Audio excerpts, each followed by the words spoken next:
All right, welcome to a new episode of Real Estate vs. Technology. I'm your host, Norman Kinsey. We have our co-host, Mr. Dan Gandy. Welcome, Dan. Thanks for having me. Of course.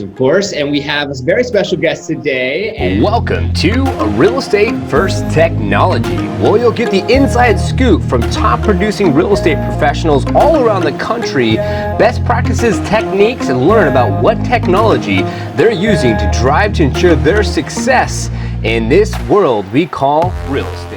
He's going to talk all about his brokerage. His name's Max. Welcome to the show. Thanks, guys. Thanks for having me. Yeah, of course. No worries at all. So the show is going to be about you, a little about you, your business, areas you serve. I know that you do, or you are part owner of a actual brokerage and a firm that started, I believe, in LA. So we would love to get a little bit more into not just your story, but also the brokerage's story. You're doing some amazing things with your brokerage and some things that you're doing with artificial intelligence, I'm hearing, which is pretty freaking awesome. So let's go ahead and get into it. So how long have you been in the business? What made you get into the business? And primarily, what areas do you guys serve? Yeah, so I've been a licensed real estate agent for about 6.5 years. I really had no intentions of getting into real estate when I first did. I was lucky enough to meet someone who was a couple of years older than I was when I was about 25. I met him through, I went to USC out here in LA, so I met him through a USC alumni group. He was kind of a one-man show. You know, he had his broker's license. He was building spec homes in the South Bay. He owned apartment buildings throughout Los Angeles in kind of your C+, D+ sort of neighborhoods. So he was kind of a jack of all trades. And you know, I was living at home. My expenses were very low. I knew I wanted to do something entrepreneurial. And I just kind of clicked with this person. And after a couple of dinner meetings, I basically said, "Hey, I'd love to learn real estate. I think I can find a niche by just, you know, being a mentee, right? Just learning and absorbing and learning the business that way." And I was lucky enough that he said yes. So I joined him as you know, kind of his second man in charge, and was just doing a lot of the dirty stuff. Like I was his property manager. I was, you know, his little gopher, but I was learning a tremendous amount of real estate from a lot of different angles. So early on in my career, as I got going a little bit, I really resonated toward multifamily. Some of my early transactions were apartment buildings throughout Los Angeles. So I learned the nuances of underwriting, and I really resonated towards that side of the business. And then flash forward another 4 years or so, when I had the urge to really start something of my own. And then I got my broker's license, and I started Kraft & Bauer with a partner that I actually met through Instagram. He was a real estate agent in Los Angeles, and he was just, you know, a really, really genuine human being that I clicked with. And I was lucky enough that he was at the point of his career where he was at Compass. But he wanted to build something, you know, with me in unison. So we decided to join forces, and this was in 2019. January of 2019 is when we officially opened our doors and started Kraft & Bauer together. Wow. Good story. That is a really good story. And a little backstory between Dan and I, we also too met on Instagram. Oh, really? Yes, Yeah. we did. And so the good old Instagram platform, that's too funny. Instagram is a really great tool. I mean, it's, you know, if you can figure out how to bring value to your audience, and, you know, you'll meet people there that just kind of click with you and resonate with your messaging, and it's a really powerful tool. Yeah, true that. That's amazing. Good stuff. Well, let's talk numbers. Let's get a little bit more nitty gritty into the business. So currently, you know, what's your brokerage's, you know, production level? Like, what price point of homes you guys selling? Just give me a little bit of insight on your brokerage dynamic.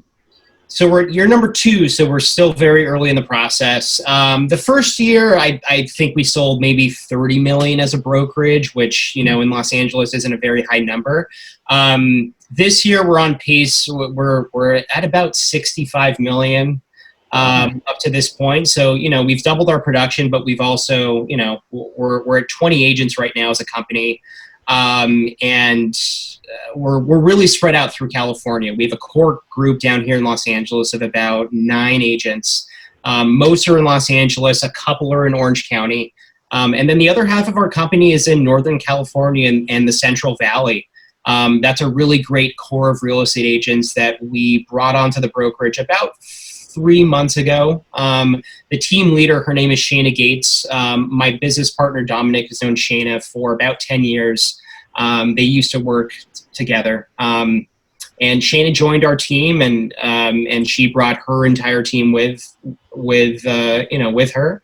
And they are a very, very tech forward sort of team of real estate agents, and we've kind of joined forces a little bit, but they're selling a couple of homes a week here, and specifically, like they've learned to really scale their efforts using technology and artificial intelligence.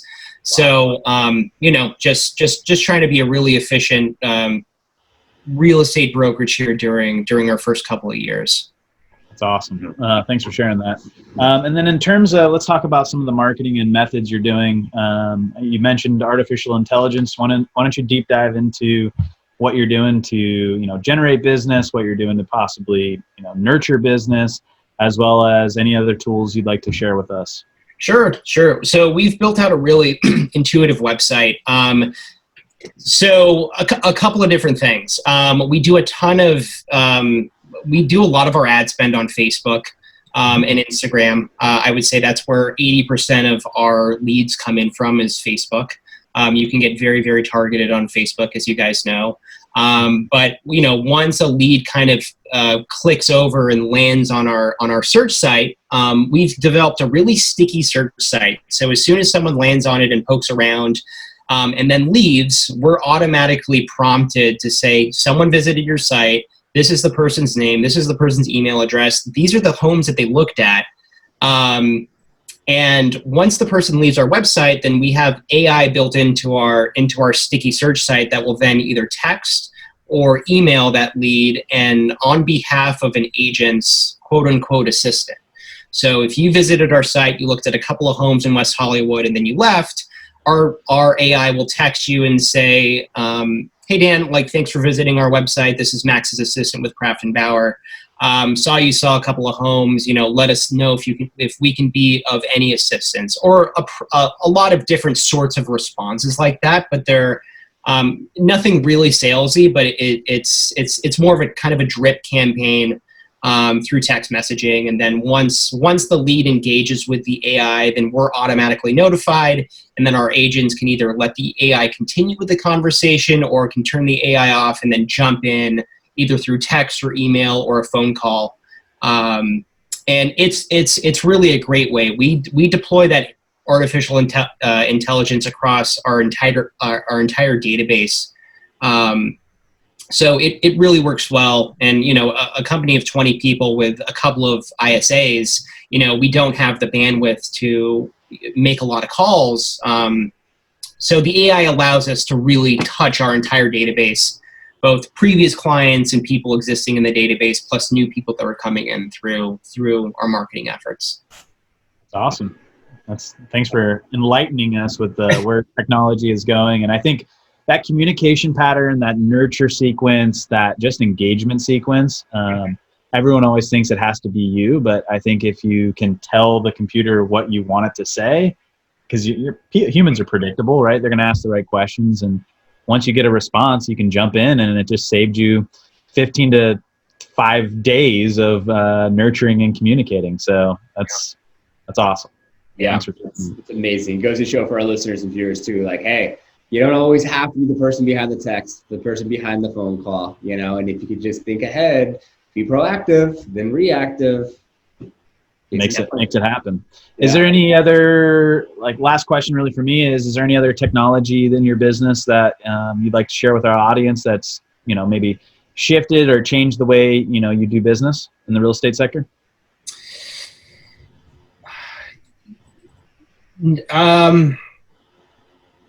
Yes and no. I would say, with COVID, it's been a really difficult year for real estate, even though, interest rates are historically low and, the market is generally hot across the country. I think COVID has really reset a lot of people's initiatives, a lot of real estate agents, how they conduct their core set of business. In Los Angeles, it was very difficult to even show homes for a good portion of the stay-at-home orders. Yeah. So one thing that we continue to emphasize to our agents is, really staying on top of your database and your sphere of influence. Even though it's difficult to show homes, we're all kind of going through, COVID has affected our day-to-day lives in some shape or form. So even though it's a really terrible situation and we're slowly working our way out of it, it's still a really good excuse to reach out to the people that you know, friends, family, and clients, and just, touch base and see how people are doing. If you're in a sales position and if you do it in a nice, meaningful way, the conversation will shift to, hey, how are you doing? How's your business? How's real estate going? And it allows you an opportunity to, show your skills as a real estate agent and give that person some meaningful advice. So I would say, what we're doing on the tech side is great. But to answer your question here, it's, touching out and reaching out to the people that are in your sphere during this time is always a smart move. And your CRMs, we use Follow Up Boss here as a company. Follow Up Boss is awesome. We're having them on the show in a couple of weeks. Oh, really? Okay. Yeah, I just met with them. Yeah. Cool. Yeah. So I don't know. We use Follow Up Boss to stay on top of the people in our sphere. So I don't know. I don't know if that completely answers your question, but that's kind of what our listeners want to hear. They want a little bit of bits and pieces of like what's the tech stack that they could possibly look into or implement. Yeah. We try to be neutral as possible, but it's inevitably we hear the same names and same companies a little bit more often than others. So it is what it is. Wow, thank you for sharing that. Yeah, and so I have a few more questions before we end the show, and Dan has one as well. And I just want to say that hats off. I mean, Max, what you've done in a short amount of time, and not to mention even with COVID, and you're still growing 20 now plus with your brokerage there. That's a hats off, high five, round of applause, because for our listeners and viewers out there, I just want them to understand that, anything's possible, right? Put your mind to it, stay consistent, have good people around you. Doesn't really matter what's happening in the environment. You can always keep moving forward. So that's awesome. So now 2 years, right? So 2 years, you're doing a good job. You're bringing in some agents. You're getting some market share. 5 years from now, where do you see the brokerage? It's a difficult question. I can tell you that within the next 30 days, we'll be opening up a branch in Phoenix, Arizona. And also we're hiring a broker of record for Austin, Texas. So those are the two markets that we'll be getting into as we round out Q3 and enter Q4. So I can tell you our kind of 2-year plan is we'd like to grow the LA office from 20 agents to where it is right now to about 50 agents.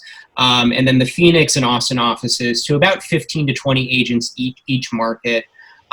Given our current bandwidth as a company, that's about as much as we can handle until we have to start hiring on more and more support staff, which I think eventually we will.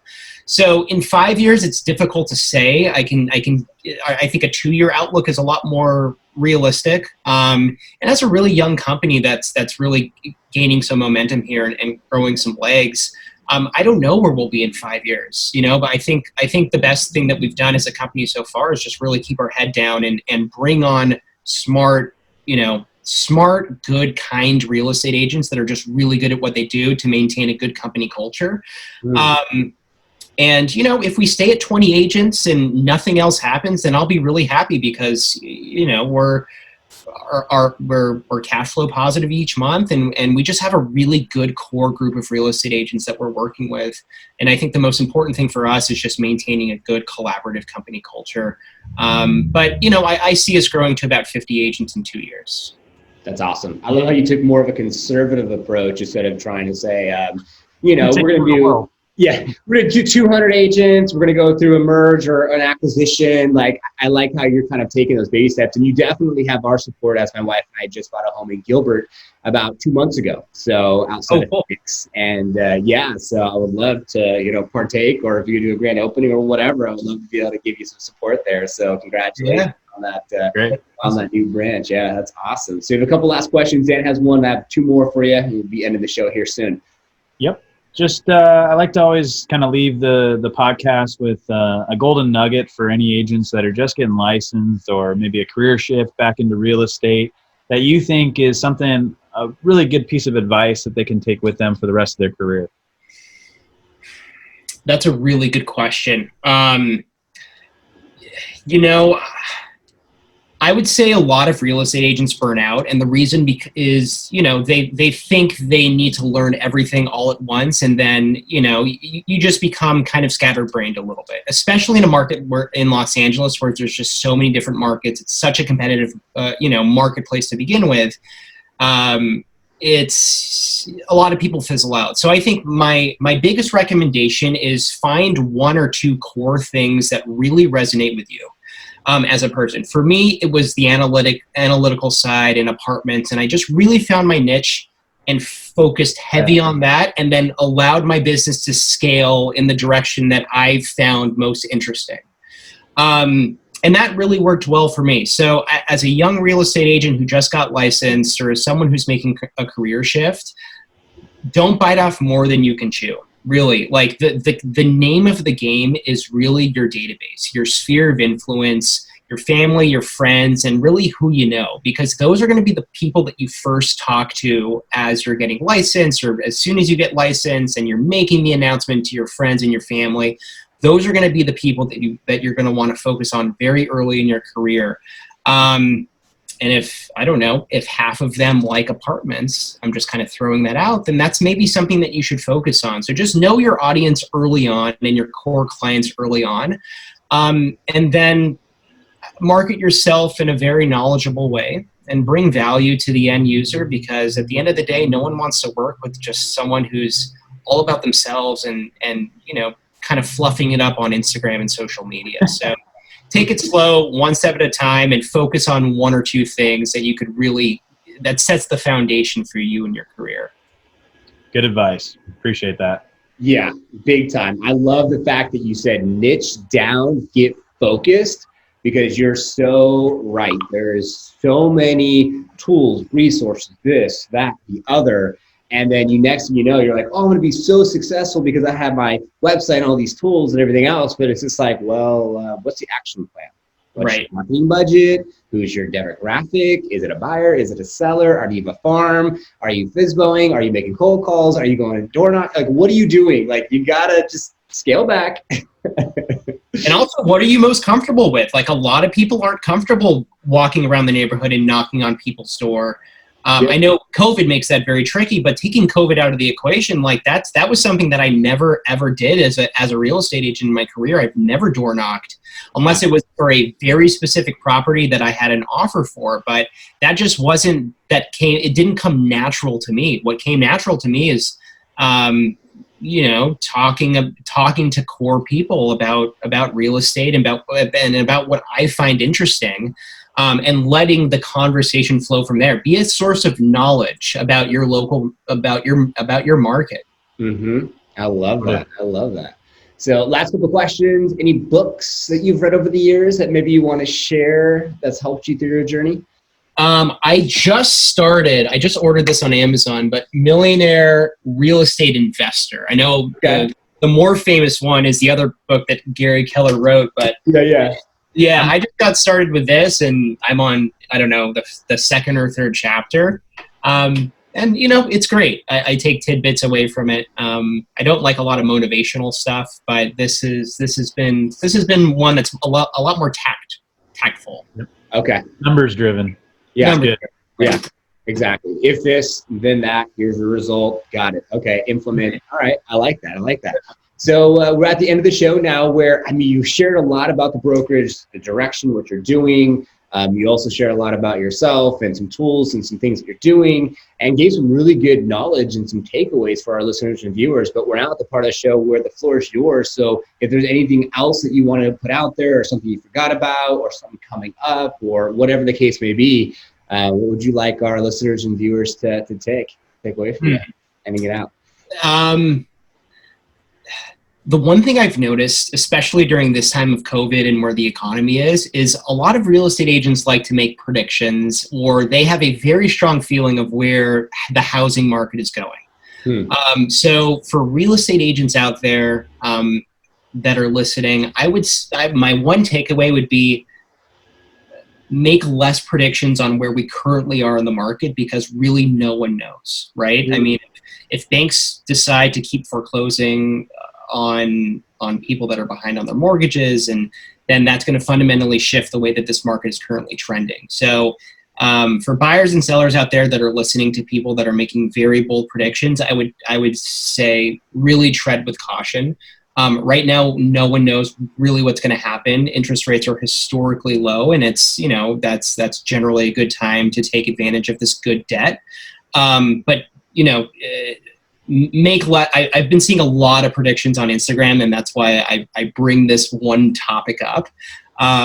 So if you're working with a real estate agent, just really make sure that they have your best interest in mind. And if you're looking to buy a house, really run the numbers correctly, just because this is a very delicate time that we're currently in, and a lot of macroeconomic things could shift where we currently are. So just be careful, because it's an interesting time in the market. Wow, I love that. That's yeah, and it's great because you're doing the research, you're seeing what's out there, and you're just speaking to like, hey, believe what you will. But I love the caution. That's amazing. So thank you so much, Max. I really appreciate you being on the show today and sharing some good knowledge, some good takeaways. The AI is great. I think that our listeners and viewers definitely could take that into consideration. And I just overall love your story, how you've started where you started, and you met your partner on Instagram, which is great. Yeah, Dan and I met on Instagram, and then you just scaled up from there. So we'll be following your journey and seeing how everything plays out. Who knows, maybe a couple of years from now, we'll have you back on the show, and you can talk about how everything worked out with those goals. Yeah, I would love to. Yeah, so thank you. And then Dan, thanks so much for co-host. Appreciate it. Yeah, nice to meet you, Max, and thanks again, Norman. Nice to meet you, Dan. Thank you so much. Of course.